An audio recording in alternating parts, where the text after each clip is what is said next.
Fuck. We did the mockumentary intro last time. Like, what are we going to do this time? I don't know, like same as we always do, Brad. Just roll right into it. Yeah, I guess we could do that. That's lame as fuck.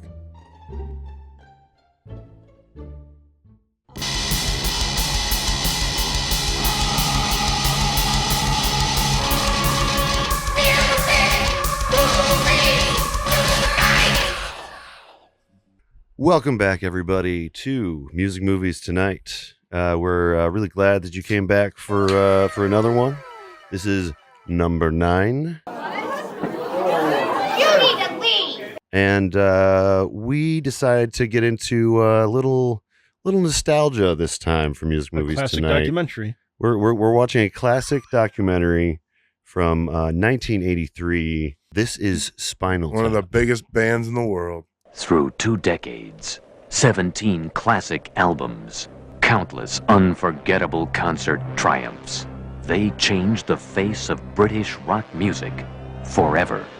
Now, they're on the verge of the greatest comeback of all time. Rock and roll. Hello, Cleveland. This is their Go moment. right straight through this door here, down the hall. Yeah. Turn right. Their time has come. Rock and roll. Any minute now. Any second. The biggest band in the world, I would say. This is Spinal Tap.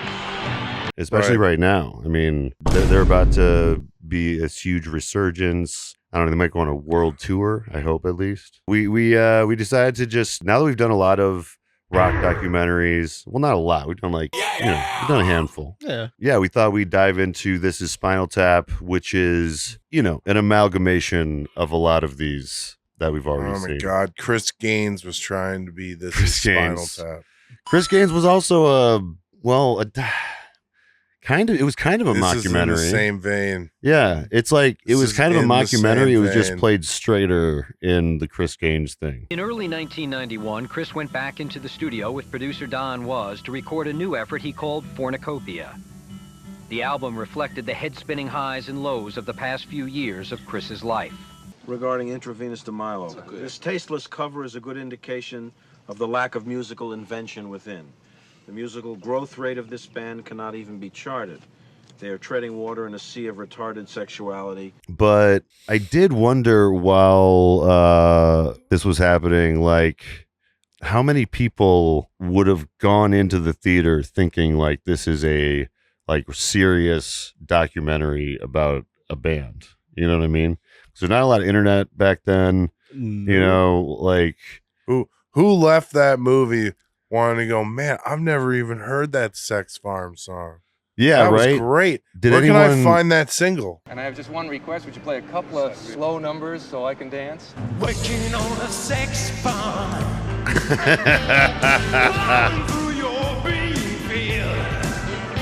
What? Getting out my pitchfork. Say running through your bean field? Yes. Yes, he did. Sex farm woman. Oh my God. Yeah, did anyone leave looking for the soundtrack and wondering when they were going to be playing in their town, And people didn't get it right away. I mean, when we first, it was hysterical. We previewed it down in Dallas. Right. And people would come and they watched it. They didn't know what the hell it was. People come up and they said, why would you make a movie about a band that nobody ever heard of? and one that's so bad. It's so bad. Why didn't you make a movie about the Beatles or the Rolling Stones? Or something like that. I said, well, it's satire. And the guy who shot it, this guy, Peter Smokler, I hired him because he had shot all these rock and roll documentaries. Right. And he kept saying the whole time we're shooting, he said, what's funny about this? Right. This ain't funny. This is real. This is real. When people don't get it. You're saying there's at least one person? There's got to be at least one person. Yeah, that's what I mean. Walk There's out got to of the be theater man, a couple I got a new that just band. bought a random pair of tickets, walked into the theater on a date night, and was like, "Man, band Spinal Tap's interesting, huh?" They've been playing around for a long time. They got all kinds of genres under their belt. There's a lot of really great set pieces throughout the movie, including the infamous Stonehenge thing where he draws it on a napkin and he writes 18 inches. Yeah, Instead of 18 feet all the way feet. across. Have you ever been to Stonehenge? No, The I haven't triptychs been to are Stonehenge. the triptychs are 20 feet high.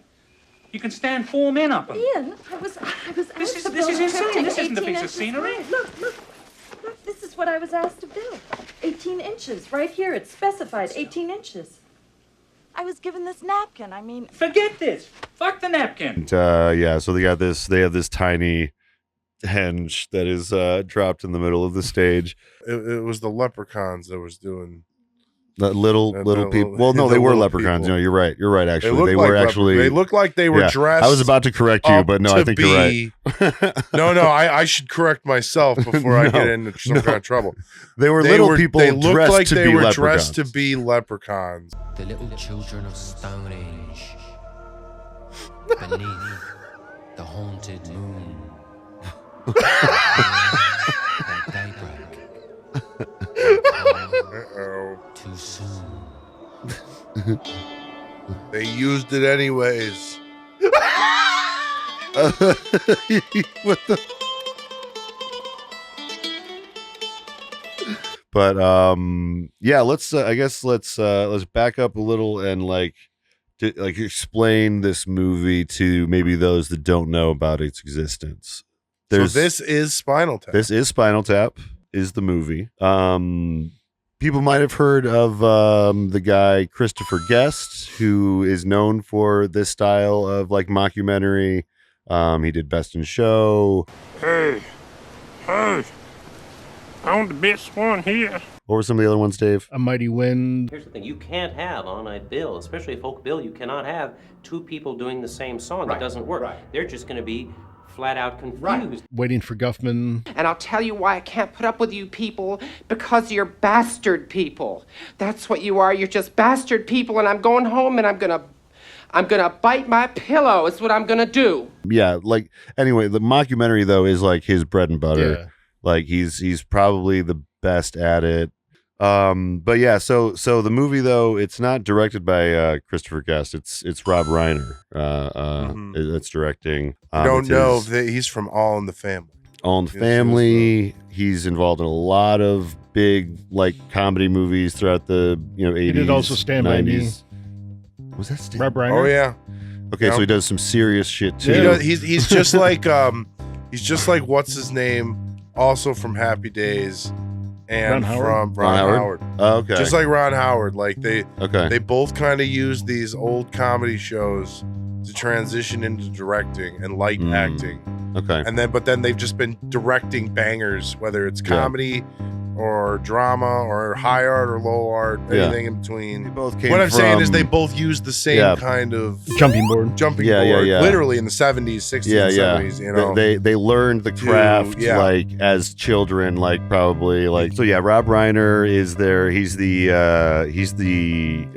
documentarian of the movie, and that's where you get your kind of first inspiration for this movie, which would be The Last Waltz, which we've done on the music movies tonight. In The Last Waltz, you have Martin Scorsese interviewing them throughout the film, and this you have Rob Reiner as this director guy doing a similar kind of thing. Interviews throughout the whole thing. Let me ask you now that the Last Waltz is over, what are you doing now? Eddie, why don't you? Yeah. Just making music, you know. Oh, yeah. Trying to stay busy. It's good. It's healthy.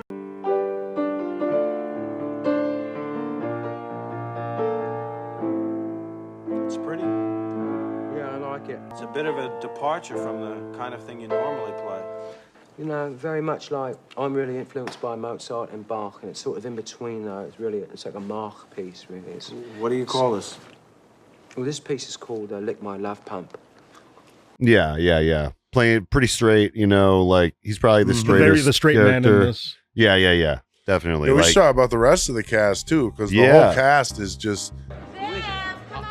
We got the nanny. Is Fran fine? Yeah, dude. This is a very young Fran. I did the bird. Do the dead bird. changes, get the dwarf cannolis, the little ones. Oh, it's Billy Crystal. Come on, don't talk back, huh? Yeah. Mime is money. Let's go. Come on, move it. Cindy. Hello, Cindy. And this is Belinda. Hello, Belinda. Are you fucking Hollywood Records? Come on. God, how's this guy? Oh, what's going on here? Hi. Hi, guys. Artie Pumpkin. I know who this is. Paul Schaefer. Paul Schaefer. Wait, from the late night band? Yeah. Hookstrad, you are a Spinal Tap? Spinal Tap? Oh God, no. I love that guy. Yes, he's been in all the Christopher Guest Yeah, films. yeah. He's a character actor That's guy. Willard. Yeah, Something Fred Willard. Fred Willard. R.I.P. Fred Willard. Legend. Did you ever run into a musical group, works out of Kansas City, calls themselves Four Jacks and a Jill? They've been at a Ramada Inn there for about 18 months. If you're ever in Kansas City and you want to hear some good music, you might want to drop by. I would like to get the plane. I got Harry Shearer. There's Michael McKean. And Christopher hold Guest. There's the three Okay. guitars. And then The rotating, nucleus of the band, because there was Yeah. never a drummer. Right, Never right. a real. And then a rotating drummer. Let's talk about that maybe quick. The drummer thing. They died a lot. Yeah. So what I love about the drummer thing is like early on they tell this insane, outlandish story about what happened to one of their other drummers. During the Flower People period, who was your drummer? Stumpy's replacement, Peter James Bond. He also died in mysterious circumstances. We were playing a Festival. Jazz blues festival. And it was tragic, really. He exploded on stage. Just like that. Nothing was left. It was, His face. Well, there was. It's true. This it's true. really did There was a happen. little green globule on his drum seat. It's like a stain, really. It was more of a stain than a globule, actually. And You it know, was several, dozens of people spontaneously combust each year. It's just not really widely reported. Right. Yeah. So they had this insane story about this drummer that just spontaneously combusted and exploded. And like it's one of the more ridiculous things that they say throughout the movie. Yeah. And then near the very, very end of the movie, Their current drummer at the their point. current drummer that's been with them the What whole is it, movie, the whole tour in this documentary. Yeah. Combusts. Just explodes. And then Like, it cuts right into I like the didn't Japan even- tour.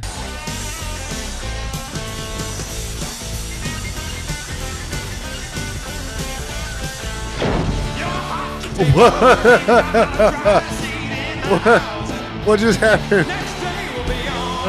Drummer Just spontaneously combusted. Oh, he spontaneously combusted? Oh my god. Oh my god. Remember, it happens more than you think. Yeah, I didn't even know like what had happened. It happened so fast. That was my favorite probably joke that was like delivered on, because it was like they seeded it in early in the movie. The other documentary that they are kind of spoofing besides like The Last Waltz is Don't Look Back, which is a Bob Dylan documentary. I haven't seen that one. It's on our list, but so we'll see it at some point. There's been no noise in this room. And you're one of the dumbest assholes and most stupid person I've ever spoken to in my life. If it were someplace else, I'd punch you in your goddamn nose. Certainly in the topsy-turvy world of heavy rock, having a good solid piece of wood in your hand is quite often useful. But I feel like another Last Waltz thing might be the fact that they never really talk to the keyboardist. Like he gets a few lines, but you don't ever get to know him as a pure human being. Yeah, treated like the drummer. Yeah, in this film. The drummer gets more lines than the keyboardist, I think. The drummer that like explodes at the end like gets more lines. Like the keyboardist like just says some like really vague, creepy thing. If I were to ask you what your philosophy of life or your creed, what would that be? Have a good time all the time. That's my philosophy, Marty. I believe virtually everything Jesus, I why read. was that so creepy? I think Yeah, he's the one who's also on the bus playing Atari. Quiet side of this computer magic. So yeah, there's a lot of influences on this documentary that they like do such a good job of. That's what's fun about. replicating. That's what's fun about doing a parody is you get Yeah. to parody the best parts of what Yeah. you see. Yeah. You know? I was saying that this has a lot of like, well, I guess the Decline of Western Civilization 2 unironically echoes a lot of what's going on here as far as the like kind of just farcical insanity that's happening. Drugs, they were okay at the time, but we outgrew them, you know. We just, you know, we took LSD, we took cocaine, we took vast amounts of marijuana. It was fun at the time, but then we all just sort of thought this ain't a very good idea anymore. So you have a more stable life now? No. Also, I was saying that some kind of monster, unironically, like, you know, mimics some of these feelings. Yeah. It's both a great representation of the documentaries that came before it, and a great like forward-looking, you know, documentary of what they were going to be. So apparently was born out of an attempt to do a sketch comedy show. Mm-hmm. And this was like one of the first sketches they were working on, and they got so into character and like started making all these like jokes and stuff that or improvising these characters that kind of took on the life of what they were doing, and then they made this movie.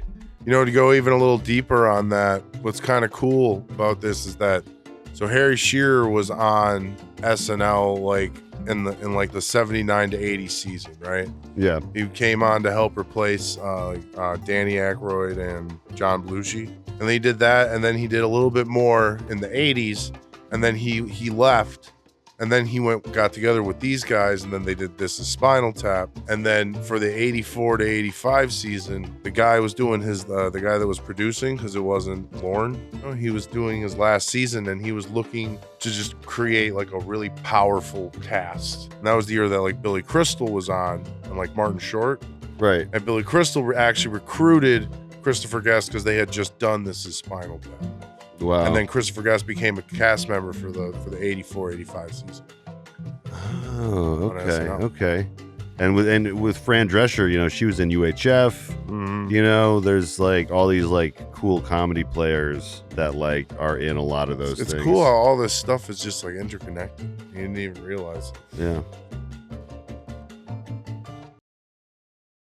Let's think of favorite parts, guys, before we get out of here for this. We gotta what are some of your favorite bits? So Sex Farm. That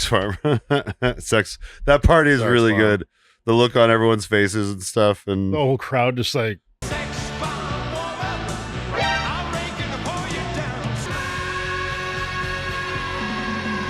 for not my pick, but like a nomination for like just a runner-up would be anything with Fred William or right. Yes, is fantastic. Everything he does in like A Mighty Wind, like all his bits, he's always been in all of his Christopher Guest films has usually always been my favorite parts. This is our monthly At Ease weekend. It gives us a chance to kind of let down our hair, although I see you all have a head start on it. These haircuts wouldn't pass military muster, believe me. Although I shouldn't talk, my hair's getting a little shaggy too. Better not get too close to you, they'll think I'm part of the band. Everything with Fred is fantastic. Yeah. I think for me, it's a tie. It's them walking around back, like under the stage, behind the arena, trying to find the exit. It's just brilliant. I can't remember what I was watching, but there's a bunch of bands that's talking about Spinal Tap, and there's a couple of like we've had this moment where you're trying to run to a whole new stadium. You're trying to figure out how the fuck to get somewhere, and you just get lost half the time. 30 straight ahead, turn right the next two corners, and the first door you sign, authorized personnel only.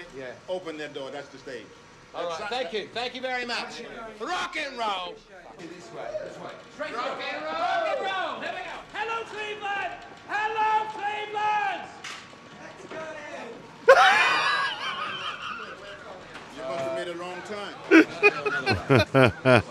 That and they're like futuristic, like egg cocoon things that they slowly walk out of, and oh yeah. Derek never makes out. They're trying to like bang on it. That's a great physical comedy bit. And finally, they all go back, and he gets out, and then as he tries to run back in, just gets his arm stuck. Yeah. It just never opens. Like, I'm trapped. He's like banging on it.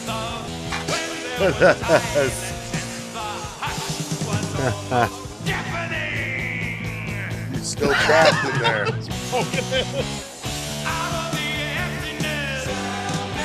No one can pay attention. He's just trying to rip it open. It just seems like it's a very like when a band tries to do something more complicated and doesn't work right. Yeah. I can see just something easily just malfunctioning on the stage.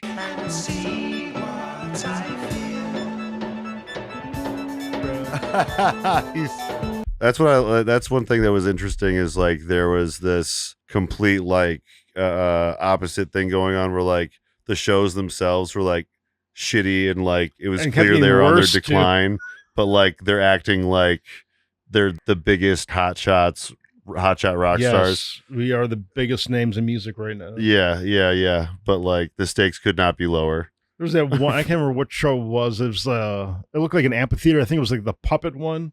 But they show like the front stage is one guy is like booing and giving the thumbs down, just sitting there right in the front row. You are witnesses at the new birth of Spinal Tap Mark II. I love the crowd. The smattering of people. Oh my God, she's in the band now. It's not going to go well.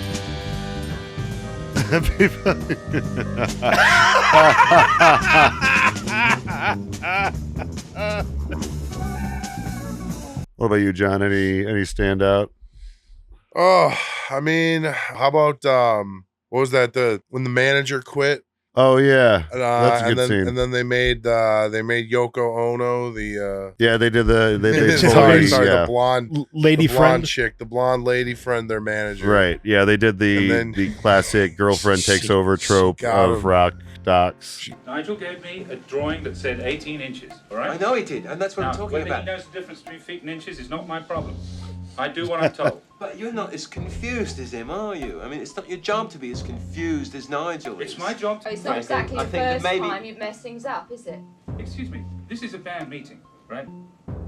Are you here for some reason? Don't worry about it. Well, I'm certainly not going to co-manage with some girl just because she's your girlfriend. Don't call her my girlfriend. She's not your girlfriend. I don't know. You couldn't manage a classroom full of kids. The other bandmates are just like... Oh, shut up! I'm gonna... Look, this is one. I like how the band is not even involved in the conversation anymore. Yeah. Fuck all of you, because I quit. All right, that's it. Good night. Got him into the Fred Willard scene. That was their first gig after she was in charge. To be fair, I mean, like I am, as someone, I've booked some shows, and like I will say, the last manager was getting stuff canceled a lot, and she was booking shows. They were weird shows, but she was booking them. So I gotta give it to her for that. Like she was actually making the tour continue to happen. Also, there was the part where she like gives them their like itinerary or something, but it's like star charts and stuff. Damn. In the third house. What I've done is to arrange a whole load of charts. So great. You see, Saturn's in the third house, all right, and it's a bit rocky. But because Virgo is one of the most highly intelligent signs of the zodiac, we're going to pull through this with great aplomb. Yeah. And it's someone not It's got so one. clear. No, It really Nigel is. hasn't got one. It's so clear. Nigel. Who's the curly-haired guy? Look at this. Who's the curly-haired guy? The piano guy. Oh, right.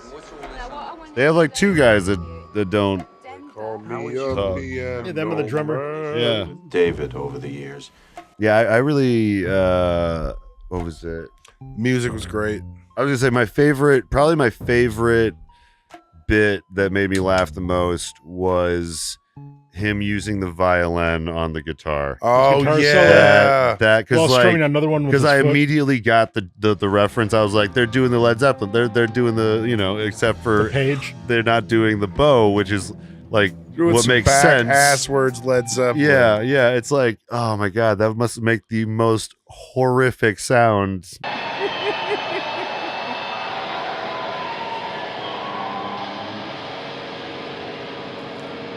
What the fuck? He's doing the Led Zeppelin thing, but like all wrong.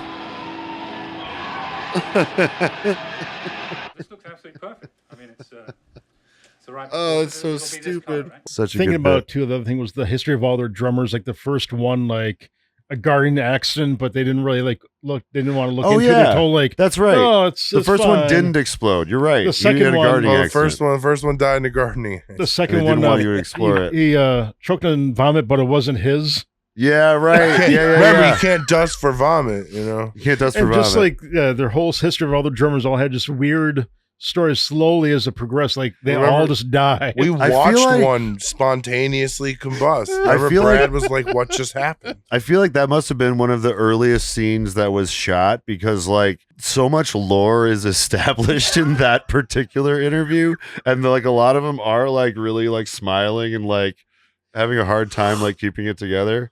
Wait a minute. Look at that kooky looking drummer. Oh yeah. Your first drummer was John Stampy Peeps. Oh, yeah. Great. Good drummer. Great look. Good drummer. Good drummer. Fine. What happened to him? He died. He died in a bizarre gardening accident. The authorities said, best leave it unsolved, really. And he was replaced by Stampy Joe.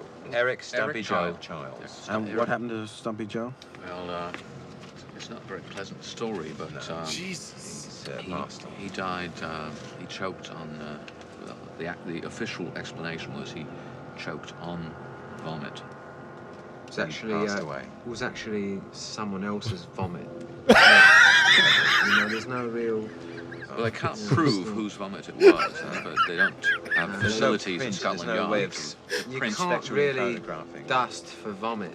That's one thing I wanted to mention. There were like writers for this film, and it went through a lot of different writing processes and stuff. But due to the improv-y nature of how they did scenes, it was a setup, and then they knew what to do in the scene, and then an exit. Probably kind of like Curb Your Enthusiasm, where they have a very like maybe a paragraph to two at most about like the scene. Or you get what you're supposed to know. Right. You Let know? me say this and set it up, and then anything else you want, just kind of like figure it out. But because of that, the Writers Guild of America wouldn't allow the other writers to be listed. So it's who's listed is just the four main characters, in the film because of all the improv. The nature of the piece, the style of the piece, we chose to do it as a documentary. We chose to do it as a send-up of rock and roll documentaries. And we felt that in order to get that feel, that documentary feel, to script it, it would not come off the way we'd like. When you go out with a documentary camera and you shoot a rock and roll band on tour, you don't know what they're going to say. You don't know what's going to come. It would be almost impossible to script the kind of overlapping, the kind of freedom that you see with these kind of characters. Yeah, it was really, really cool. I don't know if I would say first of its kind, but definitely like one of the earlier like really well done mockumentaries. Like my parents love this. Like it's a cross-generational documentary. It's still relevant, I think, because the music industry mostly stays the same. Mm-hmm.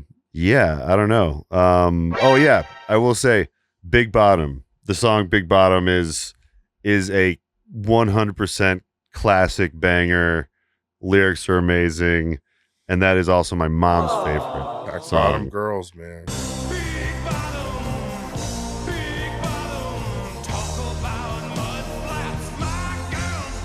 Talk about mud flaps, my girl's got them.